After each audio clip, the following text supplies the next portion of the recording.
Here we go. And this is the title that I gave you.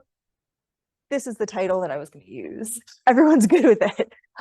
Instead of talking more about bat data, I thought I would just talk about bat models. And also because I talked to Mate, I don't know if I'm saying his name wrong, Mate, yesterday a lot about working with Tomas Vicek. So I could tell you about some models also since we've discussed modeling for bat behavior and beyond, because I'll tell you a little about humans. So yeah, we saw this. It's so choppy, I guess, because it's over Zoom, but yeah, they fly in the same direction. So I think a flocking model is not a terrible place to start. So here's what I'll talk about. So the Vicek model, if you haven't seen it, for flocking, which comes from physics, and then trying to add in little bits of similarity to life while retaining the simplicity of this model. So the idea is we could build this really detailed model of what the bats do, but I mean, everyone here's a mathematical modeler, and you know, you get infinite parameters almost, and you can't identify them. And so one of the strategies that we've used in my lab is to try and take this very simplistic model that shows a nice phase transition, and then look at how the behavior of that model changes when we add in something that may be akin to what, in this case, the bats are doing. So we'll talk about trying to change the sensing, how they change, or how they flock in a complex environment, what happens when I simulate predation, and then try to take the basis of that model, the same type of agent-based model, and make it a little like eavesdropping bats. And then I'll tell you a tiny bit about humans. So we'll start with just the Vicek model. If you haven't seen it, oh, it advanced for me. Oh, okay, a little delay. Okay. So yeah, this is a model of self-propelled particles. We'll give it a second. They move on a two-dimensional domain with periodic boundary conditions. And the only thing that they try to do is line up. So they have a radius around them where they can see or sense their neighbors, and then they take as their updated heading the average of those headings. They move at a constant speed, and their updated heading is perturbed by a noise. I'm going to use the parameter eta for that noise. So the way that I have it in the code between 0 and 1 gives you a push between 0 and pi with a uniform. It's a random variable with a uniform distribution. And the order in this model, I guess maybe it's the Wi-Fi. There's a bit of a lag. Well, we're getting there. There's an order parameter to measure the order in the system, because what you see is that spontaneously, when you give this rule, you get global order in the system. And it can be measured by the momentum over the system of particles, which people in the community call the polarization. And so you can see here snapshots of flocks using different amounts of noise, and it leads to different types of behaviors, either very aligned or all over the place. And so this plot here is showing what people call a phase transition between the ordered state, where the momentum, see it's scaled by, and the number of particles, and we'll take the velocity as being a unit vector. So 1, if everyone is pointing in the same direction, and then if everyone's pointing, say, uniformly in any direction between 0 and 2 pi, you get 0. So everything averages out. So pi means order, close to 0 means no order. And you can see the transition between those two states as you increase the noise sharpens, as you increase the number of particles in the system, which suggests that as you go to a continuum, you would get actually, like, you can think of a solid phase, a liquid phase. It's the same. Yeah, I had a patch. I don't know why it's not there now as I see it.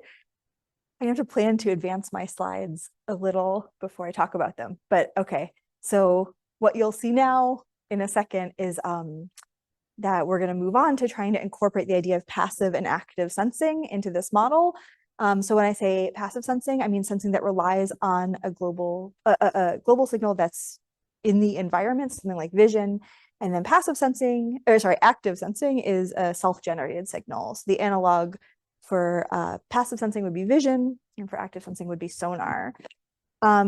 So just as a little digression before we talk about how we'd like to encode that into the model, I wanted to say that there is in the literature people who study all these variations of the Vicek model, and one of the variations is to limit the view angle. So instead of being able to see in the circle around you, you can see in some in front of you, the direction of the heading. And so this parameter also induces a phase transition in the model, which makes sense, right? You can hardly see anyone, then you can't align with anyone. The more you can see, then all of a sudden you align for any fixed value of the noise that would permit alignment.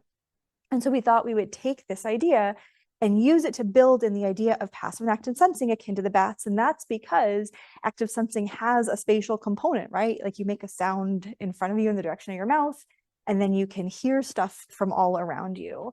And so let's put this whole slide up. We wanted, maybe not we, the student, yeah, you can hear. Sonar from your voice is, we say active, so you get that, and passive, so you hear someone else's sound. So yeah, so we can do this with robots, or I mean, or animals can do it. There's evidence that the bats do it as well, where you hear the sound and you get a bearing but not a range.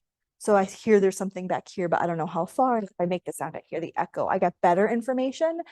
And so the student, I guess I had a citation before, Masoud Shirazi, who led this work, wanted to do 3 dimensions. I was like less excited about 3 dimensions because the simulations take so much longer, and I don't know how much it adds, but in any case, we are doing this in 3 dimensions now. And the idea is that the active sensing happens in the cone in front of you, and then passive sensing happens everywhere behind you. And what differentiates them is that you use amounts of noise. And that's to encode the idea that you get a range measurement for stuff that you actually echolocate on, and you only get bearing for stuff behind you. And so we just do the same Vic-check averaging update, but we have these 2 different noises here, CA and P, which would be associated with the active and the sensing components. And presumably CP would be greater, so you have more noise when you're passively sensing than active, but we looked at all ranges of these parameters. Yeah. Or you saw the circle sense, or the name of the sense. Yeah. Now backwards, there is no circle. No, it's a sphere. Now it's a sphere in 3. The range? No, because you still have a hearing threshold. So it's like this sphere here is to encode, this is the sensing region. And if you're behind me, then I can passively sense you. And if you're in front of me, I actively sense you. And so then when I do my averaging, I treat those neighbors differently. Same way. Backwards. I'll say that, that's probably on the next slide here. So yeah, everyone does get the same weight. Everyone gets the same weight, but not the same noise. Yeah. Yeah. So everyone does get like the same dignity. You have these signals. So you align to everyone. Everyone's still trying to flock. So it's not encode what the bats are doing. The rule is line up. And so we just want to see how well they can line up with this idea of differentiating the sensing, corresponding to different spatial locations with respect to a focal. There are many things behind. Yeah. You can. Well, so the flocking may or may not, but we do know that they can eavesdrop on each other and potentially with bats behind. So there are these studies for the orientation. I wouldn't say that. Yeah, because yeah, no. But I guess I'm trying to decouple with this simple model, the rule that we tell them to do, and then the idea of how they do it. So the rule is line up. Whether or not bats are trying to line up, that's a different question. But does that make sense? Sounds here. Even if there's one bat, you cannot tell the distance. Yeah. Probably you cannot tell if it's moving or not. Yeah. It's absolutely, I like totally agree. There's not physics in here about that. So we wanted to take this abstract model that we know what the model does and build the idea of like, what if I change this? But no, like I don't think that they can sense. They can sense the direction of motion in front of them, but not behind. Sound. So as you know, depending where you go, you probably say, "Oh, I'm going away." So you start to get the sense where that. If you had multiple measurements, but also like when you hear a sound passively, this is the problem because we have robots. Like if you hear a sound passively and it gets quieter, is it because the distance is further or they make a quieter sound? There's not a unique solution, or that the beam is narrow and now they've turned. They could be the same distance, same amplitude, but the beam turned. So it's very, we've discovered it is very hard in practice. That's why sometimes I was like, let's just do a simulation study on this model and see if that's a reasonable thing even to ask. Because if it doesn't change this, like then it's, but of course it's going to change this. Like spoiler, it does change it. But yes, yeah. Is this cool? Okay. Oh, I forgot. I have to go. Okay. So we changed the sensing angle, the noise on the passive averaging and the noise on the active averaging. I have to wait a minute to go ahead. I should have gone all the way ahead. So yeah, I try all these ranges of parameters here. Okay, so here are these heat maps. I find these difficult to read, so let me explain all these. So this is the active noise on the horizontal axis. Oh, the stick. I liked the stick so much. Yeah. The opening angle. So this says the opening angle is 0. This is pi. So 0 is all passive sensing, and then pi is all active sensing. So we would expect that this, like the horizontal line at the top, would recover just the Vic-Schick model with whatever noise we were using. And then each of these 4 plots uses a different value of the passive noise. It's trying to build a 3D space. This is like pages in a book. So as I go from the upper left to the bottom right, there's more noise in the passive measurement. And then as I go from left to right in each plot, there's more noise in active. Right. So what we can see, unsurprisingly, it should be that as I increase the noise in the system, whether it's active or passive, I lose order more. It should be a monotonic decrease, and I do, right? As I go from left to right in any of the plots, the order, which is shown by the color, goes from yellow to blue. And also if I choose a point in any of the plots and I go up these pages in the book, the order gets less. The interesting thing was that for some levels of the noise, so if I take a vertical slice in this plot, for some levels of the active noise and the passive noise, as I change the opening angle, I get a max in the polarization that's not at pi. So it's not always better to do active, which of course makes sense because this case that I've chosen is where I have more passive noise. Maybe it doesn't make sense here. If I'm out here, let's say where I see this kind of prominent bump, I have a little more active noise than I have passive noise, but also that bump is there. It's kind of hard to tell it's a bump, but it's a little bump. Even when the active and the passive noise are about the same, or the active noise is a little less. And the reason is the region can be so much bigger where you're doing passive averaging when this opening angle is small. And then when you average a bunch of individuals, zero mean noise, you lose the effect of the noise. And so the averaging becomes more successful. So we thought this was a really interesting thing. As a digression, because we're doing these robots doing mapping with Kalman filtering, and the same effect happens in Kalman filtering. Many noisy measurements can be averaged out if you know the distribution of the noise. So we thought that was pretty interesting. And when I compare it to the Vic-Schick particles in the absence of any passive sensing, just like the literature that I showed you before, where they just have an angle in front of them and nothing else, of course, they do much better. So that would be, if I look in this region over here, I get order. By the way, it's not like great order. A polarization of 0.5 doesn't look like tremendous blocking, but it's definitely order where you don't have it in the absence of passive sensing. That was kind of our first pass at trying to use this very simple model to encode something that may be relevant to bats, or I come from an engineering background. So if that modeling doesn't pan out, at least we can build something into a model and we can make the robots do anything in the engineered system. The next thing that we wanted to explore was the idea of the geometry of the space, because the vast majority of these studies on the Vic-Schick model they are on a torus, so it's an infinite domain. Even in the zonal models that people use, a lot of times it's an infinite domain or periodic boundary conditions. But we know that flocking animals, unless it's like fish in the middle of the ocean, there's usually stuff, the geometry that affects their movement. And what I learned yesterday from Yi's talk, the cells moving on the the matrix is exactly this kind of idea. So there's been two works that we started doing on this. The first one I did with a collaborator, and so we looked at excluding volumes in the domain, and so we chose to explore the effect of the number of obstacles and the total volume that was excluded. And so these are all the different geometries I chose.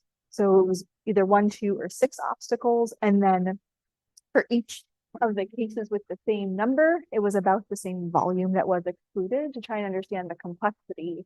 You have one big hole or many small holes. So when you say problems,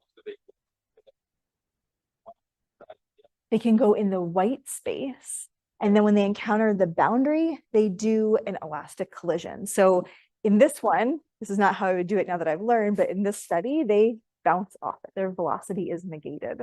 And so they are not allowed in the black space. I don't think I have a video here. I have a video of the next study that maybe will make it clearer. Oh, now that the slides are being so slow, I think I should just show you the results of this one. Then I'll show you the video. Is that all good? All right. So this is the same phase transition diagram as I increase the noise in the system, and this is the polarization now I'm writing SP. And so the cases, when I have an A, I have 1 obstacle, B 2, 3, 10, and as I increase the number, the obstacles get bigger. And so the stars at the top are going to show you just the regular Vic-Check model. At the bottom, this is agents that don't interact. And so that was just a sanity check. So we see, of course, that obstacles make flocking more difficult, as does noise. And we looked at the diffusion. I guess this isn't, yeah, maybe that's surprising. Of course, the power for the diffusion coefficient, when the flocking gets worse, you go from a super diffusive regime, which is what you get with the Vic-Check model. Now that you've aligned, you travel further than you expect with Brownian motion, to just regular diffusion. But what was really interesting about this plot was, I don't know if you can see, for any of these curves, you get some of these dips that happen here, which is where you trade off the dominant influence for the particles. Either you're trying to align, and every time you hit the obstacles, you get very frustrated by it, or when the noise is higher, the interaction dominates the effect of the obstacles somehow. So we wanted to explore this idea more. What was the dominant effect? Interaction with the obstacles or noise? And so this is the most current work that we're working on now, and hopefully very close to published. Little time delay. It must be the Wi-Fi, is it? I don't know. Okay, so we took only a geometry that looks like this. What we said is we have these 6 obstacles, the agents move, and we increase the ratio. Let's increase the size of the obstacles. And so we keep the, sorry, not that. We keep the size of the obstacles the same, and we increase the sensing radius of the agents. but we didn't display, I mean, the alignment of your setup is like offset of the first line. Isn't that the first line of holes that you put in your experimental setup? Or Yeah. Slightly shifted? No. Tried to be, but no, in this case, we didn't do that. In this, So you yeah. did what? I mean, because it's so unbat like this, in this case, we're just saying, like, can you line up? I mean, in that case, then you wouldn't get a stable equilibrium going up, but you can still get one on the side. We didn't want to necessarily like disallow a stable equilibrium. So if everyone starts going to the right, they can go to the right. It's okay. The big idea we're interested in is the size of the sensing radius. And so that dip in the phase transition diagram, or the polarization plot in the earlier study, suggested that they were somehow like interacting with the obstacles a lot, right? So they're trying to line up and they hit the obstacles, and everyone, when they're very aligned, they all hit the obstacles. They all go in a bunch of different directions. And so we wanted to understand how the sensing played into that. And so we looked at this idea. So increasing the sensing radius. We'll see in a second what happens to the polarization. We're trying to find things that made that dip more prominent. Great. Okay, so this is essentially, it's kind of analogous to the idea of opening and changing the opening and closing angle. You're just really limiting the amount of sensing that an agent can have. And so in this plot, the radius of sensing is 1/10 the radius of the obstacle. They're equal, this is larger. Of course, this is smaller. And so what I can think of is, as I increase the range of sensing, I can somehow see around the obstacle. It's like an ant crawling on a surface or a human who can kind of step over it. And something special happens when your sensing radius is equal to the obstacle radius, where you start to see this second peak, or let's say that the global maximum polarization is not at 0 noise, which is super weird, right? So this tells us that if I'm here, I'm traveling along this curve, this is agents who use less noise and they do worse at lining up than agents who use more noise, which seemed really counterintuitive. But then watching the videos, we see that when you do line up, this is the effect we were looking for. Everyone lines up and gets into one big group, then when they hit the obstacle, they all get dispersed. And so if you don't get into those big groups, then you aren't all frustrated at the same time. And so you get more global order in the system. Oh, and so here's a video. I don't know if this will play. We'll see. Okay, so this is a bunch of different cases of the little r, so the ratio between the sensing radius and the obstacle radius. And so there's a time below, so you can see, first we're showing some in transient and then some in steady state.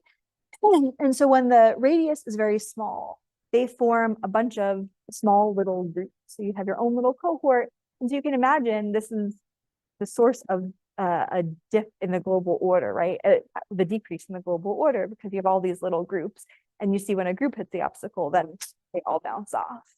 Let's see if we go forward a little, what happens when the radius gets bigger. Okay, so now the radius is 1. And so we're looking at this point versus this point. Let's see if I can pause it first.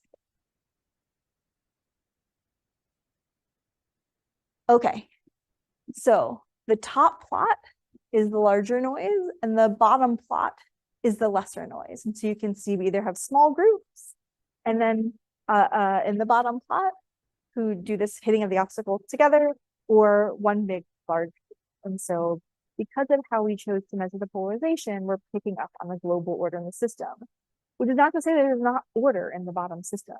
It's just not the typical order that we've looked at. And so, or that's been looked at for these systems. And so we see this type of relationship persist as we make that radius bigger and bigger until we get truly unnatural behavior out here, where it's like everyone's pressing, everyone sees the obstacles together. So it's like moving as a rigid body. So I think this, for us, it told us 2 things. One, which was that this was kind of interesting in the context of people who study the Vic-Check model, and 2, that this global order may not be meaningful when there's a geometry that's like of the scale of the sensing of the system, if that makes sense. Yeah, so that's where we are with that. That's a paper that hopefully we'll submit soon. As I started thinking about all the times that I've used the Vic-Check model, I put them all together. It was interesting to me, like all these different like layers being built onto this very simple model. Of course, it isn't very batty. The next thing that we looked at was the idea of predation. So a lot of times flocking is cited as a response to predation pressure, that like, I have this video, the starlings are flocking and the hawk tries to get them, and by moving together, they get predated upon less. Let's see, can you see this? Oh, well, it's very choppy. So you can see the hawk attacks the flock and it does these beautiful things that I'm sure everyone has seen.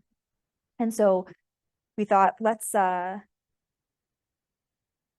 take some Vic-Check agents and make some predators and see if the flocking indeed helps decrease predation.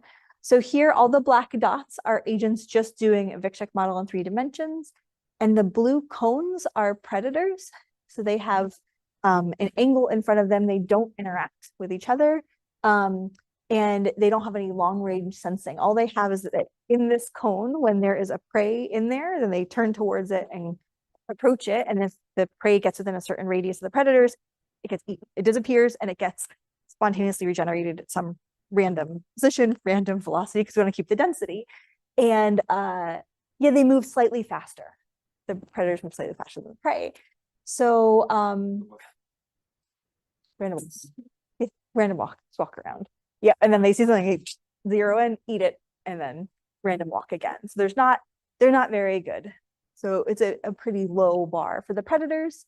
And we wanted to see what the effect of organization in the prey would do to this predation risk. So this you can see is organized prey. They're using zero noise, but you can tell it doesn't look like Vikshek, because as individuals get eaten, then they're spontaneously regenerated. So you'll never reach a very high polarization.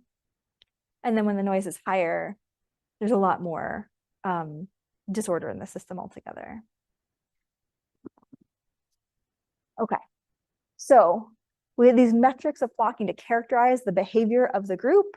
The top row of plots, these three are when the agents interact. The bottom row is when they are independent. So they all just randomly walk. And what you can see is these plots, which show the number of agents on the horizontal axis and the noise used on the vertical axis. The only thing for these independent agents for any of these parameters, polarization, a measure of cohesion, so how close they are in space, and a measure of total coverage of the space.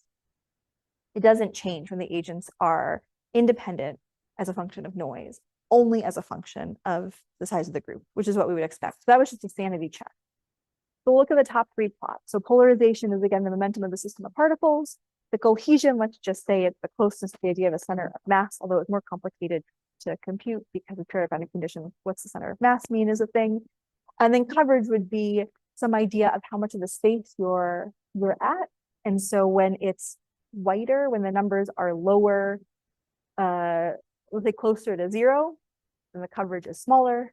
And when the numbers are more negative, then the coverage is bigger. So more dispersed in space.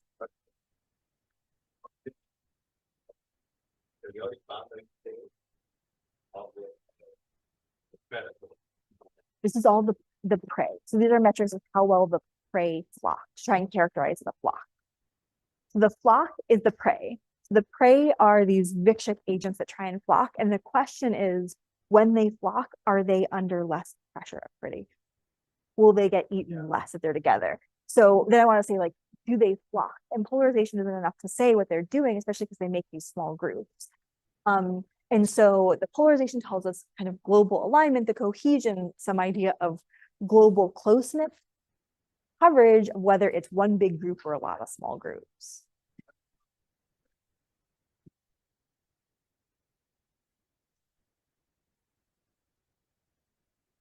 You could also do it like a nearest neighbor's distance for the cohesion instead. In this case, we chose coverage, and the idea of not the result, just the way you'd interpret it. Because in the end, what we see is there's a distinction between one big group, many small groups, and no groups. And so we just characterize it differently.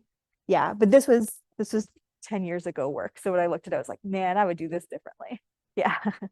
So we get these three behaviors. Let's just choose an n size and kind of look up these charts as I increase the noise. So when the noise is small, I have a high polarization, a high cohesion, and a low coverage, which says one big group. This is like well timed now, the appearance. As you increase the noise, you see a steep drop off in the polarization, which we saw from the video. Looks like it's probably coming from the fact that the individual is getting predated upon. So you get these many small groups. They still have a decent cohesion, but they cover the space much more. And then as the noise increases further, everyone is everywhere. So there's no global groups or probably even local groups. And so we can look at this with respect to the average number of individuals who are eaten per predator per time step.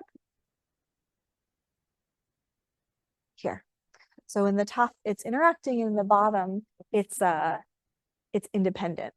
And so if I take for any size of the group, so I take a vertical slice, I can see that when they're in the big group, they're predated upon much less. As the noise increases, they're predated upon more. And actually the predation risk is more than when the noise is very, very high. So being in small groups is the riskiest. And that in fact is just a function of the model. And when we saw it, that's actually really unsurprising. So if you're interacting, you have very low noise, the group is localized, but the predators are good but not great. They can't eat everyone. If you have medium noise and you have a small group, the predator has a higher risk of encountering the group because now there are more individuals. And once the group is encountered, the predator eats everyone. And then when the noise is very high, you just have less of a chance of ever being encountered because you're uniformly distributed in space. And so whether you have low noise or high noise, there's not that much of a difference, except for the fact that the low noise particles travel more. And so they have a slightly increased risk of ever encountering a predator. But it all just boils down to probabilities that you could probably figure out with pencil and paper. Well, certainly in this case, it became harder.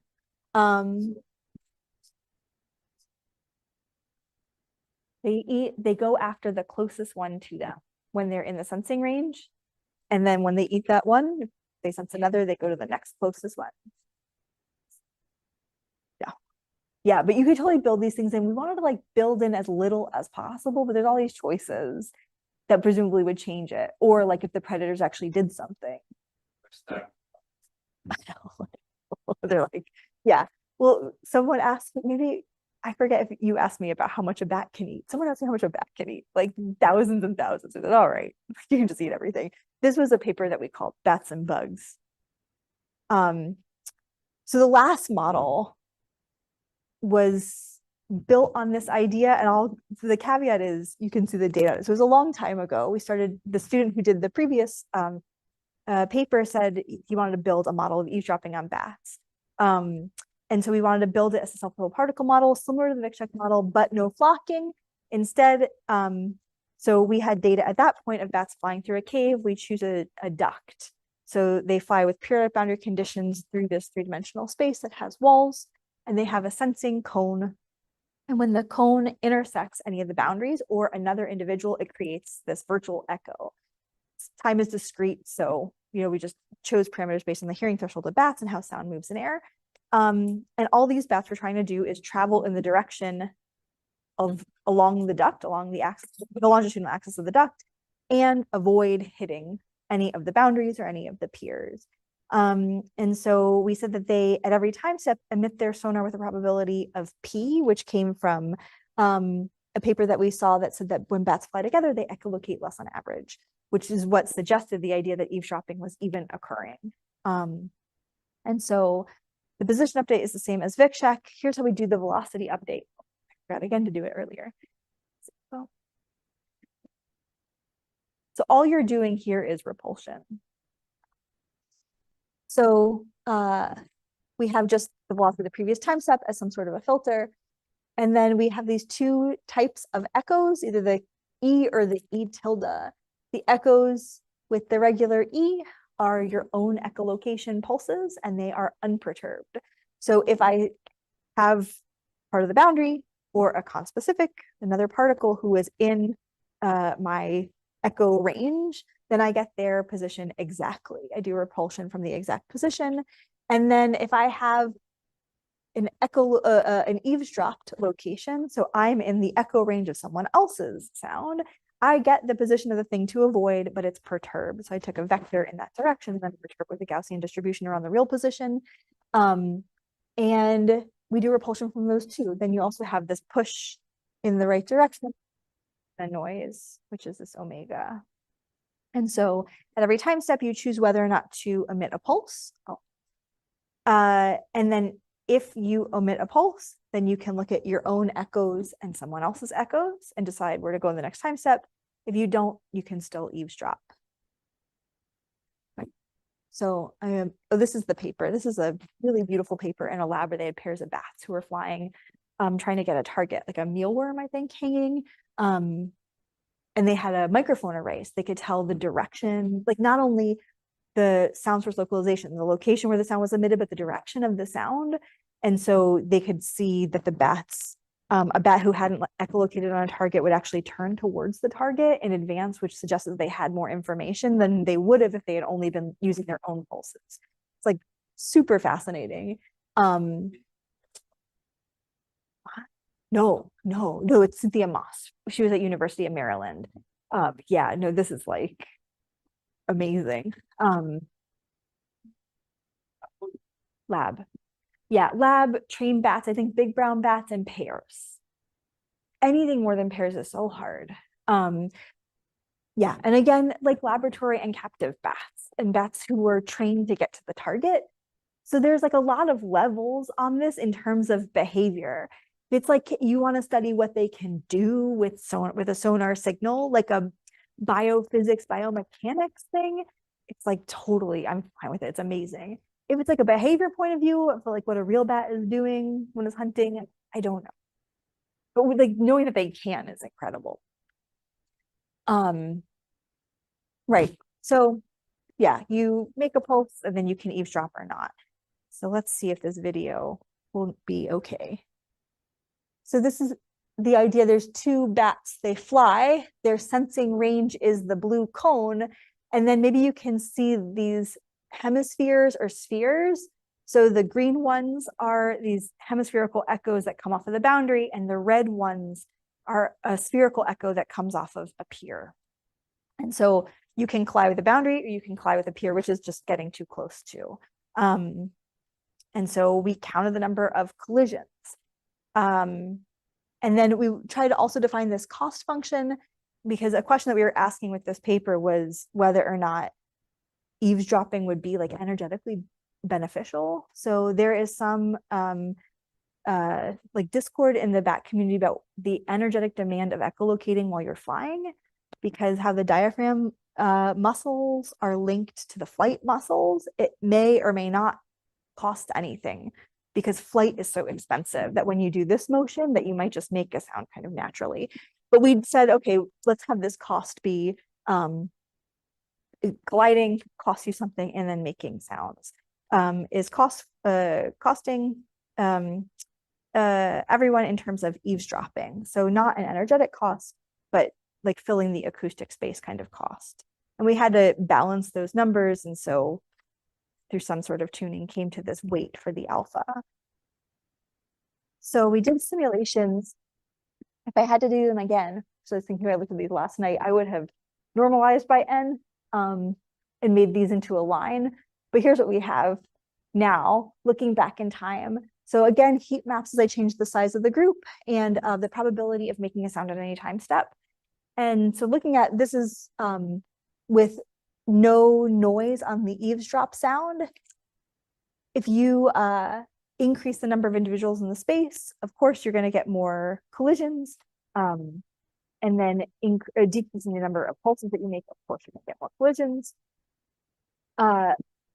What was really exciting for us, though, was so as I increase the measuring noise, starting from 0, eavesdropping actually shows us some benefit over no eavesdropping. So this line here is no eavesdropping. And then when I have 0 noise, but also non-zero noise, remember, this is the noise I'm perturbing the position of the thing I'm avoiding if it was eavesdropped versus I sensed it myself. So that noise is pretty low. I'm still doing well. And then if the noise is high, of course, I do terribly. Worse, I should just not eavesdrop. But if the noise is in some sort of a tolerable range, then eavesdropping can benefit us. This is the kind of thing we're trying to see. This is the type of thing that we'd like to do with robots, is let them eavesdrop on each other and hopefully have enough information that the noise on that eavesdropping averages out. And then what we saw is as we increase the size of the group, that eavesdropping benefit happens at a lower and lower probability of making a sound. So there have to be less sounds overall. So each bat makes less sounds on average, and you still get the benefit of eavesdropping.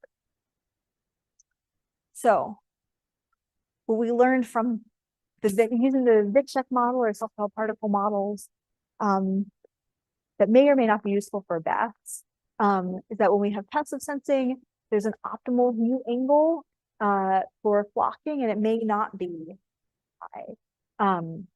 So eavesdropping may be beneficial in the context of this problem. And if there are obstacles, they definitely frustrate flocking, but the size of the obstacles is inherently linked to the size of the sensing to understand how much that frustration happens. And it may, in fact, have an outsized effect depending on the amount of noise that you use, so how well you flock. Flocking may diminish predation risk, but in the context of our model, only if you do it really well. If you don't do it very well, it's a problem. And then from the BAT self-propelled, we'll say like BAT, quotation marks, self-propelled particle model, that eavesdropping can benefit the system if it can be balanced with a noise that is tolerable.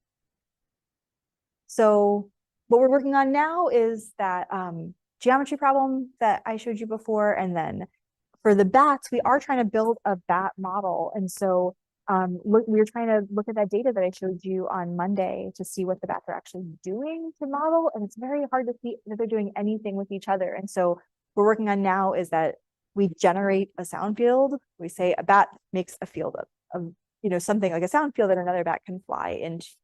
That's not just discrete time and build a sphere, and see if that's helpful. And then again, from an engineering, because I come from an engineering background, if the bats don't work out, I also have a student who builds robots, and we can just make the robots do stuff. And we know that noise is helpful for them. So last little bit I wanted to tell you about was a new project that I'm working with a team of people from the geography department at my university, that we have all this data they just started sending me, and it's amazing. So this is maybe the second time I've really worked with human data. So this is a dormitory that got built on the campus 2 years ago. An apple? It's like, yeah, actually, This? They are lost, you're right. It's the street light. Yeah. Oh, it does look like an apple. Oh, yeah. Funded by, funded by apples. Yeah, I know. Yeah. Yeah. The Steve Jobs dormitory. Yeah. This is actually, it's a dormitory. We're an engineering school, but it's called the Creativity and Innovation District. They call it the CID. It's all these art students. So it has this maker space. It's like this incredible, like beautiful place. And I think now that I'm here, I'm like, oh, it's modeled off of this system. So there's inside here, there's 5 different, what they call living learning communities that all have common rooms, and like a faculty member lives there. It's like lovely. So this is the floor plan of the first floor. So here's this main entrance that we're seeing here. And so these are some classrooms, and like this is beyond here, there's like a maker space and then a theater. But here you walk in, so there's like whatever, tons of ways to leave the building, but there's only one entrance. And they call this the community assembly space. So they want people to sit here. So there's lots of like modular furniture. It's all like a glass wall. So they, the person who is the PI of the project, oh, and this is a picture of it here, looking down from the mezzanine. The person who wrote this proposal that I'm a co-PI on studies how, what he calls spaces become places. So how humans ascribe culture to a physical place. And so since this is a new building, he's been wanting to work with the students. So he's been doing these surveys with the students about how much they like the space, which is like a really simplistic way of saying it, but it's like a 50-question survey about how they feel about this space. But also there's like a geographer who studies quantitative things, and set up LiDARs all on the ceiling, and then a sound engineer set up microphones. And so that I understand more than surveys. So this is a point cloud from the LiDAR system. It takes a picture every second, all the time. And so he's moving around the view, but you can see these are the columns, there's some tables, and there's some people who are walking. And this has been the most amazing experience, because they work with all the data and they send me this. They send me a CSV file of numbers. So these are the tracks of all the people walking through that space in an hour. And so they have coordinated the LiDARs. They can like track these targets as they move through. And so we're trying to look at how people move in this space, specifically toward this question of like how culture develops in a space. But I think there's so many more questions that can be asked here. If you think of anything, I want to talk about it. I am pretty pumped to start to see what's happening. And I'll say so specifically because we were talking about encounters, what he's been looking at is this idea of pause where people stop and talk, which is why we have the whole microphone array, which is really problematic to calibrate. So no, because of privacy, but we can, but we don't. No, we look at the amplitude. Right. Yeah, because I was like, oh, like you could turn them on and then filter it later, and then you have all the data. And it was like, we absolutely cannot do that. So we just take the amplitude of the sound. But then we could choose, the reason I said like just record everything is there's all these other sounds in the space, like footfalls and like the doors closing, opening, and they'll have like a movie night. It's like just filter out like the range for human voice. So we may end up doing that later, but right now just amplitude. So that'll be triangulating where sounds are happening. And then this is all synchronized. So it's like, it's pretty awesome. So that's all I wanted to show you. I want to thank the collaborators, the students and my collaborator James who worked on the stuff that I showed you. And that's all. Thank you so much for your attention.